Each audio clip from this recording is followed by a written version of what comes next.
सिर धुनती रह जाती है, वो सहज सब ले जाता है। इसलिए सरंग्रह परिग्रह नहीं करना चाहिए। 14वां हिरण को गुरु बनाया। हिरण पकड़ने वाले बीन बजाते हैं और बीन की मधुर वाणी सुनकर हिरण जाल में फंस जाता है। इसलिए संत को संगीत में अपना मन नहीं देना चाहिए, संगीत की तरफ ध्यान न दे, विषय रूपी संगीत को कभी न सुने। 15वां मछली को गुरु बनाया। मछली पकड़ने वाले आटे की गोली डालते हैं कांटे में फंसाकर, मछली आटे के लोभ में आती है और जीभ में कांटा फंसता पकड़ी जाती है। इसलिए संत को कभी साधु को सन्यासी को स्वाद नहीं देखना चाहिए, मीठा है कि नमकीन है, चिरपरा है, कैसा है। भगवान का प्रसाद समझकर को ग्रहण करे तो मन में विकार उत्पन्न नहीं होता, भजन में विकृति नहीं आती। जिह्वयति प्रामिधिन्या जन्मरस विमोहिता, मृत्यु गच्छत् सद्बुद्धि नीनस्तो वनशौर्यथा। कभी भी जीव के वश में नहीं होना चाहिए। 16वां यदु ने वैश्या को गुरु बनाया। एक पिंगला नाम की वैश्या जनकपुर में रहती, सुबह श्रृंगार करके कोठे पर बैठ जाती, शाम तक पाठ देखती, कोई पुरुष आवे मेरे सौंदर्य को देख करके धन दे, पैसा दे। कई दिन हो गए बैठे बैठे, तो उसके मन में ये विकृति आई, इतना सुंदर रूप बनाकर मैं संसार के पुरुषों के लिए बैठती हूँ, यदि इसे मैं भगवान की भक्ति करी उसको रिझाने में लगती तो मेरा कल्याण हो जाता। इसलिए संसार के लिए क्या सजना क्या समरना, सब अपने प्रभु के लिए ही समरना चाहिए। और महाराज 17वां कुरूरी पक्षी संग्रह नहीं करने की शिक्षा ली, त्याग करते रहो। 18वां गुरु एक बालक को बनाया। बालक में इतना भोलापन होता है, थप्पड़ मार दो, डांट मार दो, रोने लग जाता है। और फिर उसको 2-4 टॉफियां पकड़ा दो मुट्ठी करके, फिर हंसने लगता है, फिर गोदी में आ जाएगा, ऐसा भूल जाता है थोड़ी देर पहले मुझसे कुछ कहा था। ऐसा ही संत का स्वभाव होना चाहिए, संत का सन्यासी का त्याग होना चाहिए। बालक को गुरु बनाया। 19वां गुरु दत्तात्रेय जी बोले, महात्मा को तो अकेला ही रहना चाहिए। ये बात मैंने एक कुमारी कन्या को गुरु बनाया। कुंवारी कन्या से ये शिक्षा ग्रहण की कि इस कुंवारी कन्या को देखने के लिए वर की तरफ से, वर पक्ष से कुछ लोग आए कन्या को देखने के लिए। घर में कोई था नहीं, बेचारी अकेली कन्या थी, उसको मालूम हुई कि देखने को आए हैं। अब घर में बनाने के लिए था नहीं, तो धान पड़ा था, जो हाथ में चूड़ियां पहनी हैं। मेहमान घर में बैठे हैं, यदि इनके सामने ओखली मूसल से धान कूटूं तो चूड़ियां बजेंगी, यदि इनको मैं उतार दूं तो जो ये चूड़ी लेकर आए हैं मेरे सुहाग की, वो उतारना भी ठीक नहीं है। इसलिए एक एक चूड़ी दोनों हाथों में रखी, धान भी कूटा, बनाकर सबको भोजन भी खिला दिया और अपना सुहाग भी नहीं बिगड़ा। इसलिए संत को एकांत में रहना चाहिए, ज्यादा नहीं चूड़ियों की तरह बजते रहते हैं। अब हम हरिद्वार में गए थे, वहां ऐसा मिला, अब हम बरसाने को जाना है, उधर बड़ा अच्छा आश्रम है, यानी बात करते रहते हैं, जो संग रहते हैं, भजन नहीं हो पाता है। इसलिए संत को एकांत होना चाहिए। इसलिए कुंवारी कन्या को गुरु बनाया। 20वां गुरु सांप को बनाया। सर्प जो है ना, वो कभी अपने लिए घर नहीं बनाता, बिल नहीं खोदता है, वो तो चूहे आदि के बिलों में बने बनाए घर में रहता है। ऐसे ही संत को कभी महल हवेली नहीं बनानी चाहिए, बने मिल जाए ना तो अच्छा है, नहीं तो वृक्ष के नीचे, क्योंकि वो बनाने से सब बंधन में बंध जाते हैं। बड़ी मेहनत से हमने उगाई कर करके ये कमरे बनाए हैं, अब इनकी रखवाली करे, फिर ताला लगा में, और महाराज कोई दीवार को तोड़ गो, कोई कुछ कर गया, इसलिए नहीं बनाना चाहिए सन्यासी के लिए। 21वां गुरु एक भृंगी कीट को बनाया। एक भृंगी कीट होता है, उड़ता हुआ जाता है और कोई भी कीड़ा पकड़ के लाता है और अपनी मिट्टी में बंद कर देता है। मिट्टी में बंद जब हो जाता है ना वो कीड़ा, तो भृंगी जैसा ही वो कीड़ा भी बन जाता है। इसलिए महाराज भृंगी की तरह चिंतन करते करते वो स्वयं को जो भृंगी करता है ना, केवल परमात्मा का चिंतन करे, संसार का चिंतन नहीं करे। लाली तेरे लाल की जित देखूं तित लाल, और लाली देखन में गई मैं काफू हो गई लाल। ब्रह्म की उपासना करने वाला ब्रह्म में हो जाता है। इसलिए आप जिसकी उपासना करते हैं उसके सद्गुण आपके जीवन में आएंगे। 22वां गुरु हाथी बनाया। हाथी से क्या सीखा? स्पर्श सुख की लालसा।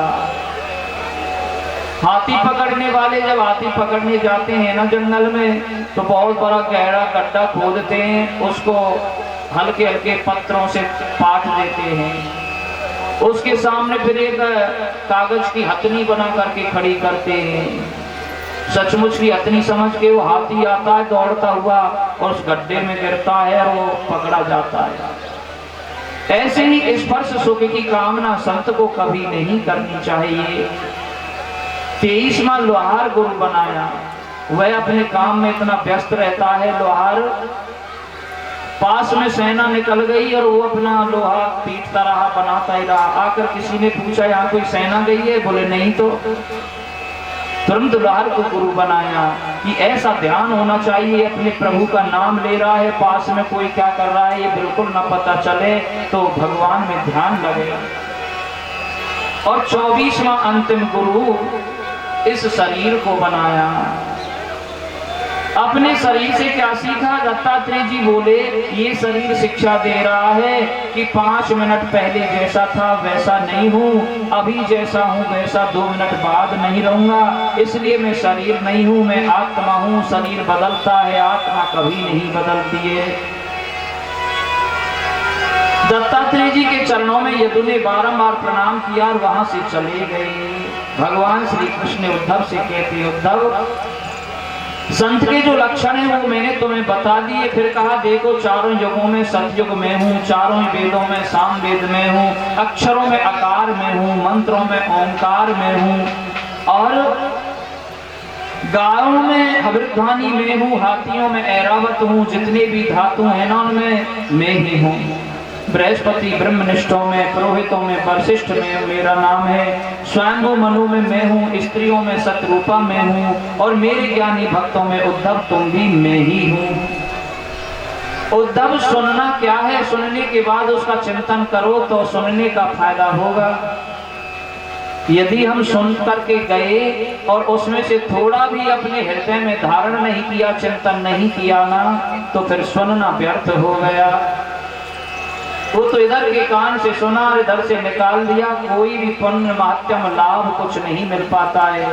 10 बातों में से एक बात भी यदि ग्रहण हो गई जीवन में, तो कथा सुनने का पूर्ण रूप से लाभ मिलता है। क्योंकि जब वो व्यक्ति बीमार हो जाता है और डॉक्टर के पास दवा लेने जाता, वैद्य के पास में, वैद्य कोई गोली दवा देता है और कह देता है कि तुमको ज्यादा खटाई नहीं खानी है, लाल मिर्च नहीं खानी है, ऐसा ऐसा मत खाना। और वो मरीज आकर के उन नियमों का पालन करे तो बहुत जल्दी स्वस्थ हो जाता है। और कोई कोई मरीज गोलियों को भी खा रहा है और पूरा सामान भी खा रहा है, लंबी बीमारी बन जाती है महाराज, वो ठीक हो ही नहीं पाता है, क्योंकि डॉक्टर का उसने माना ही नहीं। यदि वो 1-2 चीज भी छोड़ देता ना तो अभी काम चल जाता। इसलिए कथा को सुने, सत्संग को सुने, और सुनने के बाद यदि हमने अमल किया, उसका चिंतन किया जा करके अपनी दिनचर्या में, अपने जीवन में उसको उतारा, थोड़ी बहुत बातों को भी, तो भी जीव का कल्याण हो जाता है। प्रेम से बोलो जय श्री राधे। भगवान श्री कृष्ण कहते हैं कि उद्धव मैंने तो बस यह देखा है कि मोह निशा जग शोभनिहारा,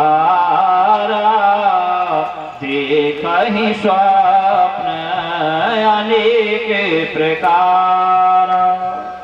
हम सोते हुए स्वप्न देखते हैं, लेकिन स्वप्न भी कभी कभी सत्य होते हैं क्या? आंखें खुलती हैं तो ये स्वप्न दिखने लग जाता है, और सो जाते हैं तो रात्रि वाला स्वप्न दिखने लगता है। रात दिन मोह रूपी रात्रि में सोते हुए सपने देख रहे हैं। और जीव का जन्म से बाद मृत्यु से पहले का ये खटका है सब।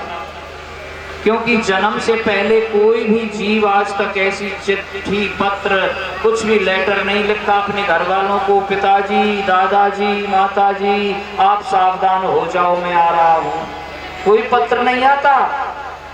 और जन्म जब हो जाता है ना तो ये मेरा, ये करूंगा, ये करना है, वो करना है, उसके बाद वो करूंगा, ये करते करते मैं मरूंगा, ये भूल जाता है और वो फिर मर भी जाता है।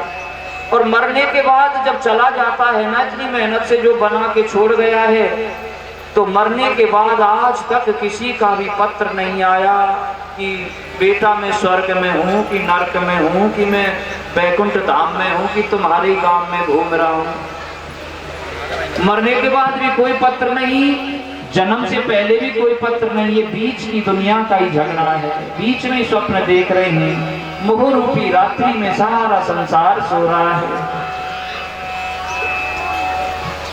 इस तरह से उद्धव देखो, हमारे यादवों की बुद्धि विकृति को पैदा हो गई, बुद्धि बिगड़ गई है। क्यों कि जाको प्रभु दारुण दुख देहि, ताकि मति पहले हर लेहि। जिसको प्रभु दारुण दुख देना चाहते हो, उनके कर्मों के अनुसार तो पहली बुद्धि को हरण करते हैं। क्योंकि भगवत प्रेमियों, इस शरीर रूपी रथ को चलाने वाला ड्राइवर सारथी ये बुद्धि है। बुद्धि से ही ये शरीर पूरा घूमता है। बुद्धि कहेगी वहां जाना है, वहां चले गए। बुद्धि कहती है नहीं जाना, तो नहीं जाता है। कितनी भी सवारियां गाड़ी में भरी रहे, केवल ड्राइवर से बोल दो कि इस जगह पे गाड़ी अमुक जगह पे जानी है, और फिर पूरी सवारियों से कहते रहो नहीं नहीं ये दिल्ली जानी है गाड़ी, भाई ये बंबई ले चलो। सवारियों के हाथ में कुछ होते थोड़ा है, तुम जैसी सवारी बैठी है उसमें। वो तो ड्राइवर ले जाएगा, गाड़ी वहां जाएगी ना। इसलिए बुद्धि जो है सारथी है। बुद्धि जब विकृति को पैदा हो जाती है तो ये शरीर रूपी रथ भगवत प्रेमियों गड्ढे की तरफ चला जाता है। इसलिए 10 ज्ञान इंद्रियां, 5 ज्ञान इंद्रियां, 5 कर्मेंद्रियां, ये 10 जो इंद्रियां हैं ना, ये इसके घोड़ा है, इनसे ये चलती है। उनको अपने बस में प्रभु के नाम के द्वारा किया जा सकता है। और यहाँ से आगे तो उद्धव जी कलयुग आ रहा है। कलयुग में बड़े बड़े दुर्गुण हैं, बड़े बड़े महापाप अधर्म होंगे। उद्धव जी बोले महाराज इतना बुरा युग है तो उसमें कोई विशेष गुण भी होगा? बोले गुण तो बहुत अच्छा है कि कलयुग केवल नाम आधारा, सुमेरे सुमेरे नारे उतरहि पारा। कलयुग केवल नाम आधारा, सुमेर सुमेर नर उतरहि पारा। और युगों में हजारों मन घी के यज्ञ करने पड़े, किसी युग में तपस्या हजारों वर्ष तक करनी पड़े, तब जाकर के कोई गोविंद कृपा करें तो करें, न करें तो न करें।